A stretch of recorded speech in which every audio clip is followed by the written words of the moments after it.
मैं दावे के साथ कह सकता हूँ तुमने ऐसे नहीं पढ़ा होगा। तो मैक्रो इकोनॉमिक्स के इंट्रोडक्शन के बाद आज हम करने वाले हैं मेन नेशनल इनकम चैप्टर को स्टार्ट। तो ये चैप्टर स्टार्ट होता है क्लासिफिकेशन ऑफ गुड्स से। तो गुड्स क्या होता है? Tangible in nature. टेंजिबल का मतलब होता है जो देखे जा सके और जो छुए जा सके, जैसे कि मैंने इसको बाइफरकेट करके बता भी रखा है, which can be seen and which can be touched. तो गुड्स की ये डिस्क्रिप्शन है, ठीक है। गुड्स दो प्रकार के होते हैं हमारे नेशनल इनकम चैप्टर के अंदर। फाइनल गुड्स मतलब होते तो बहुत सारे प्रकार के हैं, नीचे कंज्यूमर भी तुम्हें दिख रहा होगा, लेकिन जो अभी हम बाइफरकेट कर रहे हैं तो उसे फाइनल और इंटरमीडिएट गुड्स में बाइफरकेट कर रहे हैं। तो पहले इनका कंपैरिजन देख लेते हैं। They have cross the boundary line of production. Final goods की बात हो रही है।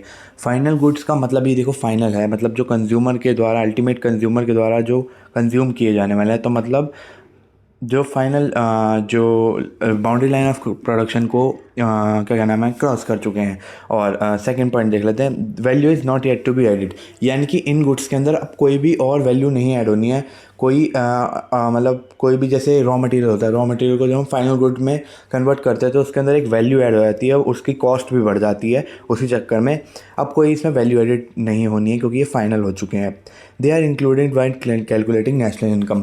ये इंक्लूड किया जाता है जब हम नेशनल इनकम पूरे कंट्री की निकालते हैं, तो ये इंक्लूड किए जाते हैं क्योंकि ये इंटरमीडिएट गुड्स को भी अपने अंदर इंक्लूड करते हैं। अब इसका एग्जांपल ये दे रखा है कि milk purchase by a house hold. House hold क्या होता है? उससे सीधा यूज़ कर लेता है तो वो फाइनल कंज्यूमर होता है। इस वजह से फाइनल गुड्स की कैटेगरी में आता है milk purchase by house hold. अब आ जाते हैं इंटरमीडिएट गुड्स पर। They have not cross the boundary line of production. तो ये उसका उल्टा है, ये अभी प्रोसेस में होते हैं। जैसे प्रोडक्शन प्रोसेस के अंदर कोई चीज़ रॉ मटेरियल से फाइनल गुड के अंदर कन्वर्ट हो रही है, उस प्रोसेस के अंदर ये गुड्स होते हैं और ये अभी तक फाइनल नहीं बने होते हैं। उन्हें हम इंटरमीडिएट गुड्स कहते हैं और ये अभी बाउंड्री लाइन ऑफ प्रोडक्शन को नहीं क्रॉस किए होते हैं। Value is yet to be added. अभी इसके अंदर वैल्यूज़ ऐड होनी होती है।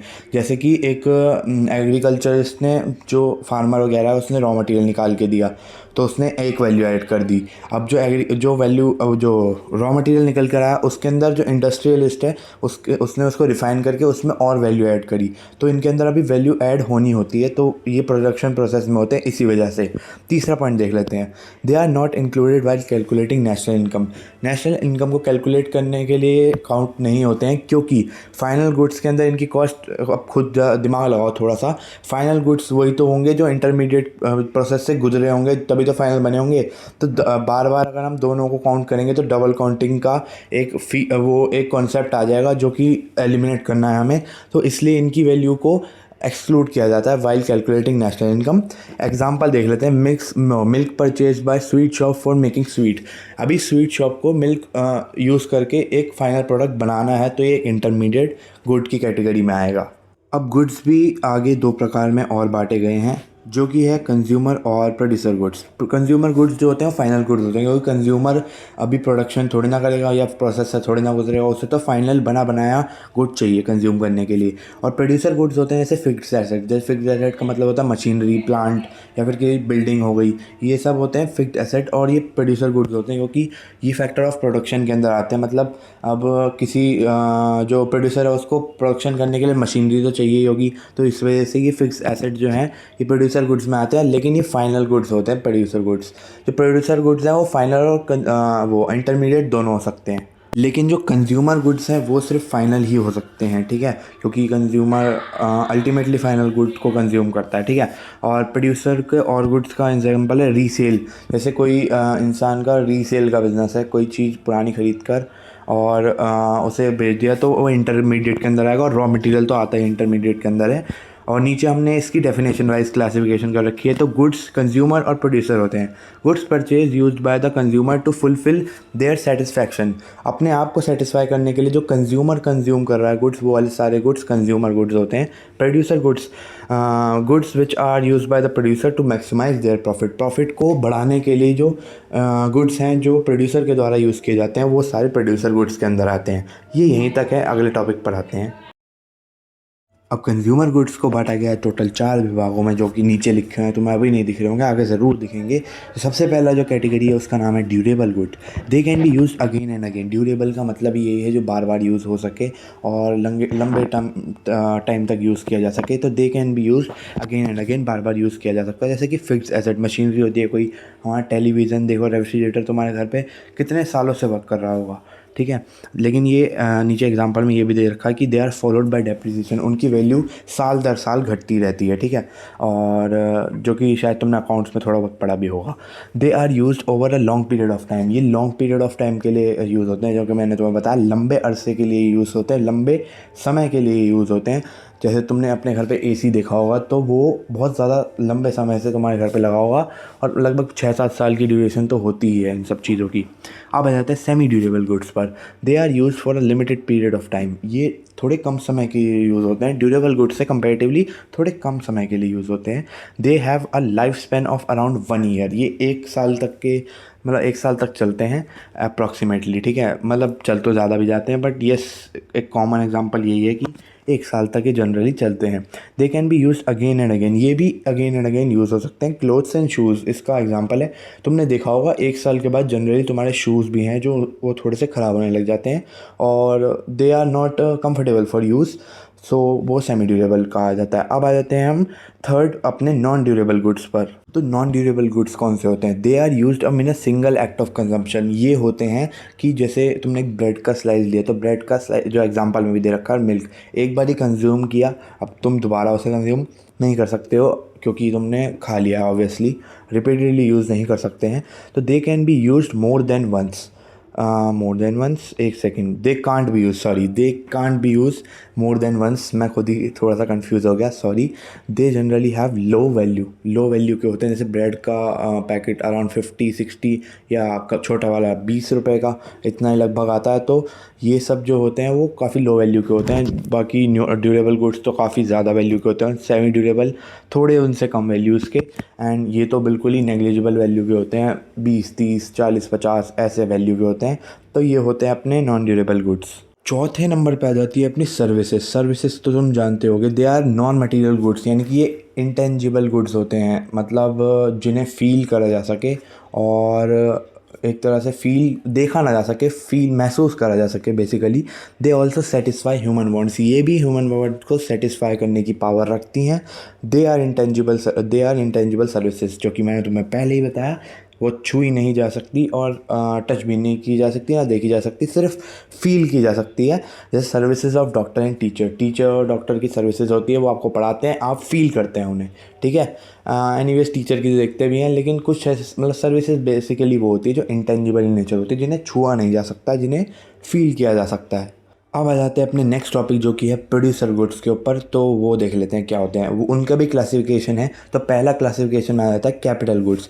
दे आर फाइनल प्रोड्यूसर गुड्स, जो प्रोड्यूसर गुड्स होते हैं उसमें ये फाइनल कैटेगरी में आते हैं, यानी कि मशीनरी जो होती है उसको जो प्रोड्यूसर है वो अलग मतलब आगे बेचने के लिए, अगर उसका बिज़नेस रीसेल का है तब तो वो इंटरमीडिएट गुड हो जाएगा, लेकिन उसका बिज़नेस अगर कुछ प्रोडक्शन प्रोसेस है इसमें वो मशीनरी यूज़ होने वाली है तो वो कभी भी इंटरमीडिएट में नहीं फाइनल में आएगा, क्योंकि उसे फाइनल कंजम्पशन करना है बेसिकली। समझ तो मैं आ ही रहा होगा, ठीक है। They help in the production of other goods and services, ये जो मशीनरी है उससे कोई ना कोई अदर गुड्स ही तो बन रहा है, तो वो हेल्प करती है अदर गुड्स की प्रोडक्शन और सर्विसेज की प्रोडक्शन के अंदर। प्लांट एंड मशीनरी का एग्जाम्पल दे रखा है। अगले पेज पे आ जाते हैं।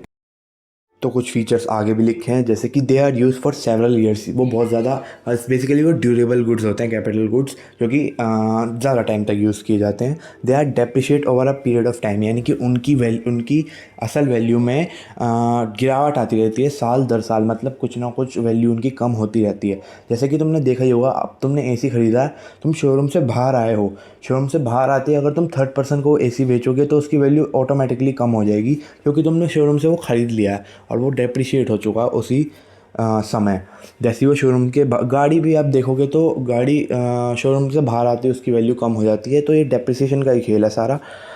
they have derived demand because their demand is depend upon their demand of other goods which they help to produce। तो उनकी डिमांड जो है ना वो डिपेंड होती है, जैसे कोई ये समझ लो तुम शूज़ बनाने की मशीन है, तो शूज़ की डिमांड जब ज़्यादा होगी तभी उस मशीनरी की भी डिमांड ज़्यादा होगी। तो बेसिकली इसका ये इनकी डिमांड वहीं से डिराइव की जाती है।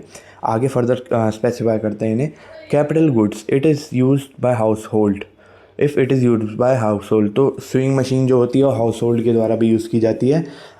जब हाउस होल्ड के द्वारा यूज़ करी जाती है तो वो एक कंज्यूमर ड्यूरेबल गुड है। और अगर वो एक मशीन जैसे कोई फैक्ट्री है कपड़े सिलने की और वही स्विंग मशीन उस फैक्ट्री के अंदर यूज़ की जाती है तो वो एक प्रोड्यूसर गुड्स के कैटेगरी में आएगी if it use by a producer, और वो मशीनरी कहलाएगी। और अगर वो घर के द्वारा यूज़ की जा रही है, घर पे किसी के द्वारा यूज़ करी जा रही है कपड़े सिलने के लिए, तो वो एक कंज्यूमर एंड ड्यूरेबल गुड्स की कैटेगरी के अंदर आएगी। आगे देख लेते हैं। सेकंड पॉइंट आ जाता है अपना सिंगल यूज़ प्रोड्यूसर गुड्स। ऐसे गुड्स जो सिर्फ एक बार यूज़ हो और प्रोड्यूसर द्वारा यूज़ हो। तो it include raw material. Raw material सबसे बड़ा एग्जांपल हो जाएगा इसका। एग्जाम्पल इसका बहुत ही सही कोल एंड वुड दे रखा है मेरे नोट्स के अंदर। और येस, कोल एंड वुड्स को तुम एक बार जलाओगे दोबारा वापस थोड़ी ना आएगा वो, तो एक ही बार यूज़ होते हैं। They are not capital goods because they can not be repeatedly use नहीं करे जा सकते मशीन की तरह। कोल एक बार डाल दिया तो जलकर वापस तो बाहर निकलेगा नहीं वो। तो जो चीज़ें प्रोडक्शन प्रोसेस के अंदर बार बार यूज़ नहीं करी जा सकती, जैसे कि मशीनरी, बल्कि और मशीनरी यूज़ नहीं करी जा सकती, मतलब करी जा सकती है, जो चीज़ें नहीं करी जा सकती वो इसका पार्ट है single use producer. Single use का मतलब ये है कि एक ही बार यूज़ हो वो। इसे तो तुम बेसिकली इसके नाम से ही समझ सकते हो। Good used up in same year are intermediate goods जो सेम ईयर ही यूज़ हो जाए वो इंटरमीडिएट गुड होते हैं, यानी कि मशीनरी जो होती है वो सेवरल ईयर्स तक यूज़ होती है।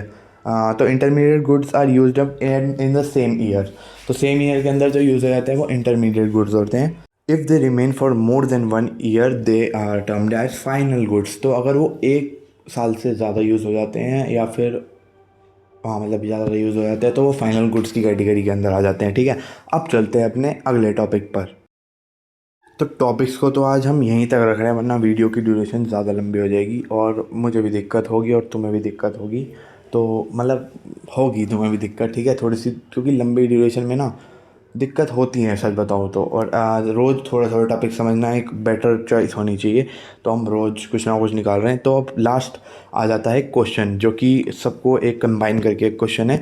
XYZ Ltd को purchase 10 tonne of coal in year 2023। 7 tonne of coal use up in 2023 के अंदर 60 टन कोल यूज़ कर लिया गया और 8 टन जो है वो रिमेन रह गया नेक्स्ट ईयर, यानी कि 2024 के अंदर रिमेन रह गया। MCQ क्वेश्चन है ये अपना।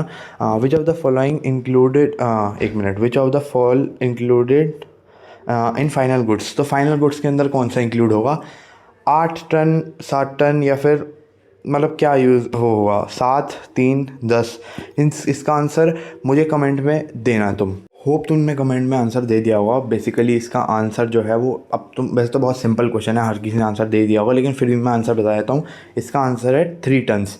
उसका एक्सप्लेनेशन भी बता देता हूँ मैं। 10 टन हमने कोल लिया था 2023 के अंदर और 7 टन हमने यूज़ किया, जो कि हमने इसका लास्ट फीचर भी पढ़ा कि अगर 1 साल से ज़्यादा में कोई चीज़ यूज़ हो रही है तो वो एक फाइनल गुड्स की तरह ट्रीट कर ली जाती है। तो 1 साल से ज़्यादा जो है एंड में हमारे पास, तो हमारे पास हमने जो 10 टन गोल्ड क्या कोल जो हमने परचेज़ किया था उसमें से हमने 7 ही तो यूज़ करा, बाकी का बच गया होगा। तो वो 3 टन जो है वो आ जाएगा अपना फाइनल गुड की कैटेगरी में। तो इसका आंसर 3 टन हो गया। Why national income include only final goods. अब national income only final goods को क्यों इंक्लूड करता है, उसका रीज़न सुन लो। Only final goods includes in national income. ये तो सिंपल बात है, क्वेश्चन को रिपीट करने वाली बात। Intermediate goods are not included in the national income because they are already included in the final goods. Final goods के अंदर वो वाले गुड्स, एक बात तो सुनो, इंटरमीडिएट गुड्स भी तो एंड में जाके फाइनल गुड ही बनेगा। तो फाइनल गुड्स के अंदर इंटरमीडिएट गुड्स की सारी वैल्यूज़ इंक्लूडेड पहले से ही होती हैं। तो if their value is added again it will be lead to double counting, जो कि एक बहुत बड़ा मतलब डिसएडवांटेज है इकोनॉमिक सिस्टम को। एक चीज़ की वैल्यू 2 बार काउंट होना तो भाई साहब GDP को भी डबल दिखाएगा ना। तो इस वजह से डबल काउंटिंग को अवॉइड करने के लिए हम जो है एक ही बार, मतलब जो इंटरमीडिएट गुड्स है उनको काउंट नहीं करके सीधा फाइनल गुड्स को काउंट करते हैं, क्योंकि उसके अंदर दोनों वैल्यू इंक्लूड होती है। तो यहीं तक आज का हम टॉपिक समाप्त कर रहे हैं। परसों, कल तो BST की वीडियो आएगी, परसों से हम अपना अलग जो है इसके आगे का टॉपिक जो है स्टार्ट करेंगे। आशा करता हूँ तुम्हें आज की वीडियो पसंद आई होगी। पिछली 3 वीडियो से इसमें बेहतर एडिटिंग करने की कोशिश करी गई है, तो अपना फीडबैक देना नीचे। बाकी thank you so much for watching this video. Bye bye.